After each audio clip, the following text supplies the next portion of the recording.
to another vlog. Thank you for being here.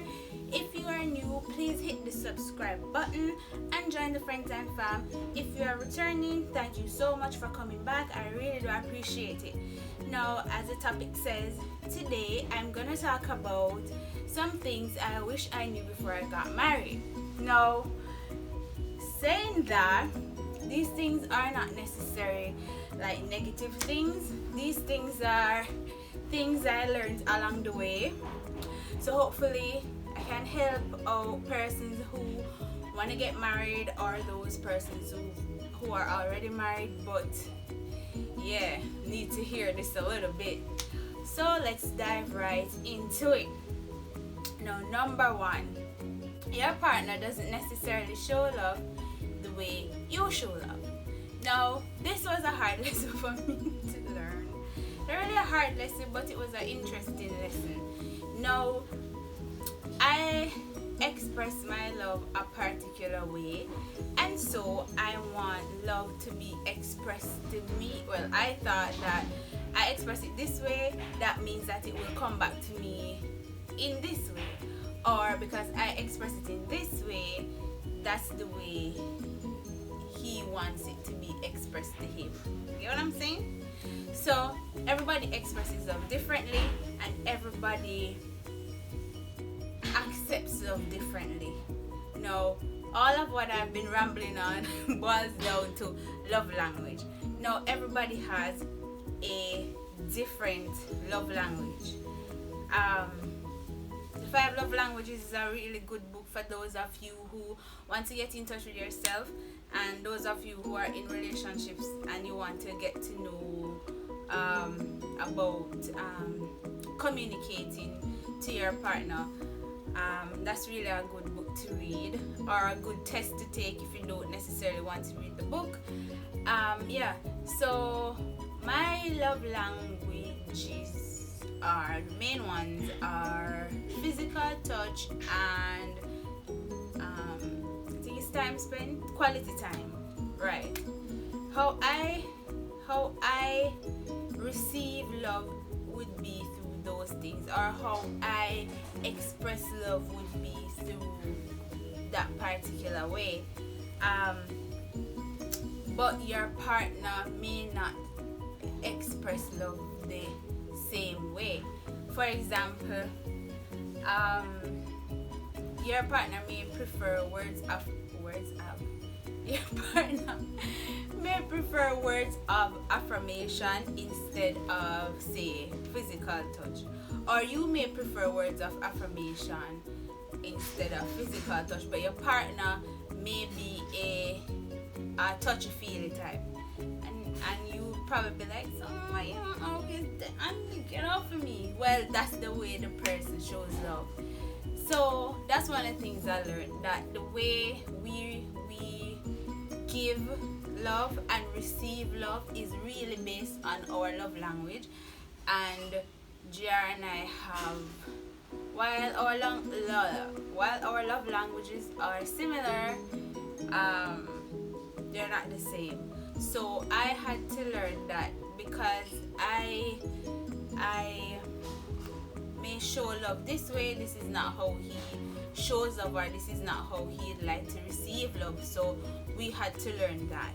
And because our love languages are different, it doesn't mean that I love him any less, or it doesn't mean that he loves me any less. It's all about like the person's dynamics, and like maybe how they were shown love as a child, that kind of a thing. My immediate family, very mushy, huggy, touch, and so my love language naturally is that. So I show love like that, and if you're doing those things like hugging on me or cuddling or whatever, that's how I receive love. You get what I'm saying? Yeah. So if you're looking forward to get married or anything like that, or if you're in a relationship, you probably need to look at the love languages, and the different love languages doesn't mean less love. The person loves you any less, or you love the person any less. It's just love language. Second thing I wish I knew before I got married was would have to now be more dependent. I am very much in this independent spirit. I don't like to ask for help. I like to just do things in my own strength and on my own. I manage on my own sufficiently, and so I really when we started the union, and so I would even say I need, like, just for example, say I need $1,000 or whatever, I wouldn't even ask. Like, I'm not the type of person to ask. I know it sounds weird, and I know, like, yes, about your husband you can ask and whatever, and so it is something that I guess I was brought up to be an independent person, and so I have an independent spirit. So it's almost like losing your independence in a certain way, because you're in a partnership and now you have to, there is this other person that you should be depending on, because our union is a partnership. So that was and still is kind of hard for me to grasp, even though December 24 coming would be 4 years that we're married for. Yeah, it's still something that I'm working on, because I've been independent for so long. Yeah, but and it's not like you make it hard, you know. Sometimes you say, but why you never tell me that you needed this, or you could have come to me with this or whatever. And I am just like, I work it out on my own type of person. So I'm still learning about that a little bit. Yeah. So if you're an independent lady and you're looking forward to join with somebody, or even if you're an independent man and you're looking forward to join with somebody, just know that it's a partnership, and in a partnership you have to depend on each other. Yeah. Third thing I wish I knew before I got married is that I have to handle feelings not necessarily in my own time all the time. There has to be some compromise there. So usually, like, if I'm disappointed, if I'm angry, and I say usually, this doesn't happen all the time, like, usually if something hurts me deeply, I just don't usually talk about it right away. I usually just clam up, and then afterwards, no, I can talk about it a little bit. But here's the funny thing now, here's the flip now. When I know that something is bothering Jer, I want him to talk about it right away. Yeah, I know that's probably not fair, but yeah, in a relationship, you can't always do things in your own time, because you have to be considerate of the other person's feelings. So it has to be like, I guess you know your partner and know what will stand, but it really kind of has to be like, you're discussing it not 1 month after, but you're discussing it how do I explain? You're not just keeping the thing inside. You're not keeping your feelings inside. You have to discuss it, because the survival of a relationship depends on it, and that may sound very drastic, but a lot of times we tend to just bottle things and keep it until you explode. And I am kind of like that personality. I am a pressure cooker, as I said before in a previous video. I am more like a pressure cooker, so I have to learn that I can't just like bottle up things and not talk about it because I don't want to, or I can't force him to talk about it right now because I want him to talk about it right now, because I want to know how he's feeling, and I should know how he's feeling right now. No, it's really a balance in that. Like, we have to talk about it, and I can't force him and he can't force me, but it is important to know that we have to talk about it sooner rather than later, before it festers and break out in a sewer. And so that point leads to the fourth point.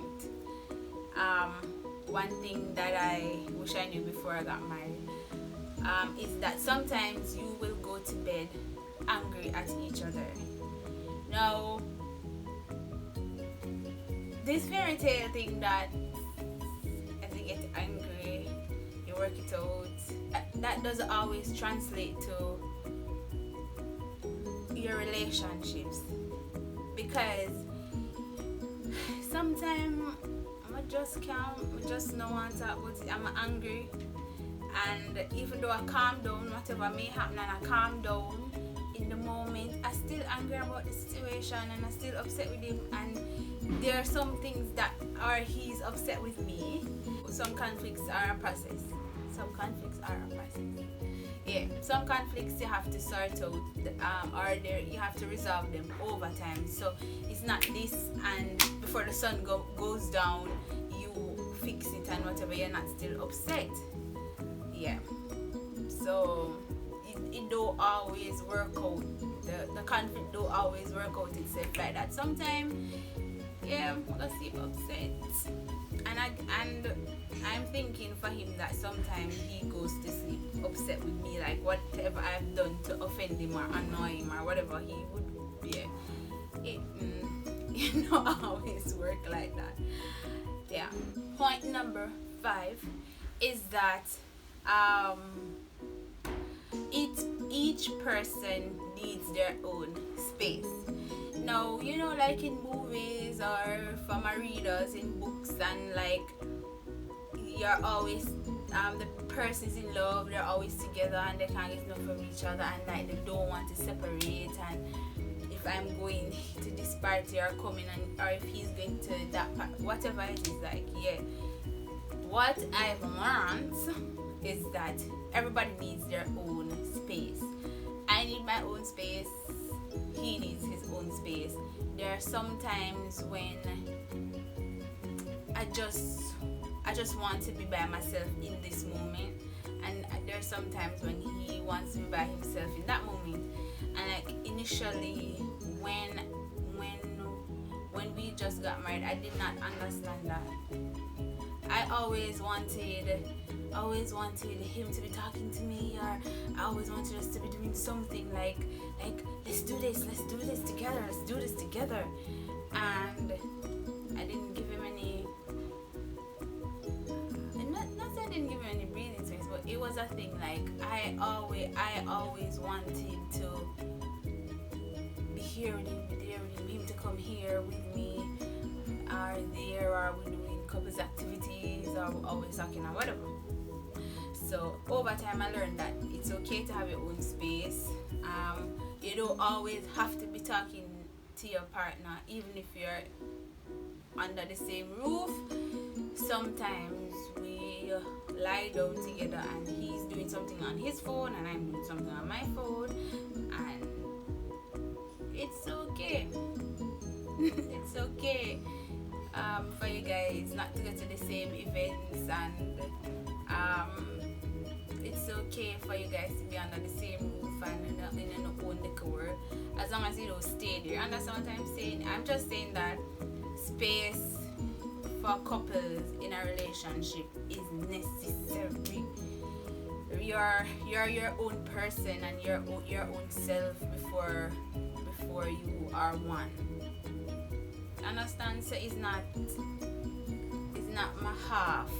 He's not my half. I'm not his half. We're two whole persons that come together to make one. So it's 1 + 1 = 1. When 1 + 1, like 1 whole + 1 whole equals to 1. That's how the Bible. That's the formula for marriage in the Bible. So it's not half plus half equal 1, like regular logics. So you need your own space, and space is okay, and that is something that I'm also learning as well. The last point of things I wish I knew before I got married is that okay, maybe not last point. Second to last point is that children change the dynamics of a marriage. Children really change the dynamics of a marriage. I used to, hi Bog, come here. And I said children change the dynamics of our marriage. Now I literally just woke up and climbed out of the bed. Come here. Come here, Boogie. Come to mama. You okay? You okay, Bean? Okay, Baba? She know you and she not make a sound. She just come out of the bed. I just see little feet in me here. I'm here, you say, Bog? Okay. Give mommy a kiss. Mommy a kiss. Yeah, and yeah, that was not planned. I promise. Every time she comes in the camera, that's not planned. So the children really do change the dynamics of a marriage, and not necessarily in a bad way. It depends on how you balance it. Now, like when you start dating and you're getting to know each other, and you're in love or whatever, and you're picking up baby names before you get married, and like you're saying, oh, when we have a baby, the baby's name is gonna be XYZ, and you just picture like how it is on TV, and yeah, so everything is smooth sailing and whatever. In reality, it is not always smooth sailing. It takes a lot of effort after a baby after a child comes in the relationship to keep the relationship going and keep it pushing and keep the relationship sexy and keep it fun. It really does take initiative on both parts to make that work, and it really is a learning process, because as you try to incorporate the dynamics change as they go through different stages of development. So you have to adjust as they adjust, but never get too complacent, because once you take your eyes off each other, because now there's a little helpless one who will need attention, for a lot of attention, trust me, a lot of attention from both parents. And if you're not careful, then all the attention is on the child, and then you and your partner start growing apart. And sometimes she goes over to her grandparents or auntie or godmother, whoever, and we go out on a date, or we just here by ourselves in the house. Sometimes for our own sanity, we just ask one of those persons to keep her, and we legit rest, because sometimes you're so tired as parents, you don't have time to do anything else. So the dynamics change, but you have to put more energy into keeping the link between you two. Yeah. And just the last point, because we are Christians and this is a Christian marriage, I didn't realize how much of a big role God would have to play. And that may sound weird as a Christian, but various things come and God just has to be the center. When person said it, like, when you engage or when you're in a relationship and like you know that this relationship looks like it heading towards marriage or whatever, and person say, you have to keep God in the center of the unit and whatever. You pray together as a couple, and your various things will come up with your children or just with you in general, and you have to keep God at the center to keep your sanity. But keeping God in the center of a relationship doesn't mean that you don't have work to do. You have work to do. I am by no means an expert in marital affairs, as I've only been married for almost 4 years. But these are just some of the things that I've learned in any relationship at all, whether mother, daughter, brother, sister, best friends, whatever the relationship is, you have to put in work. And what used to hurt me so much when we're engaged. You're going to go to Nana? Go to Nana for a bottle, please. You want juice? No, mommy's vlogging. Lie down in mommy lap. Let mommy finish up the vlog and then come to you, okay? Alright? Yeah, so I was on the point of what used to hurt me, what used to upset me, what was a pet peeve, is that when we were engaged and people like, say not get married. Marriage is the hardest thing you ever have to do. Marriage this, and it's like everybody was like, geez, marriage bit, marriage this, marriage that, marriage this, there no space for happiness.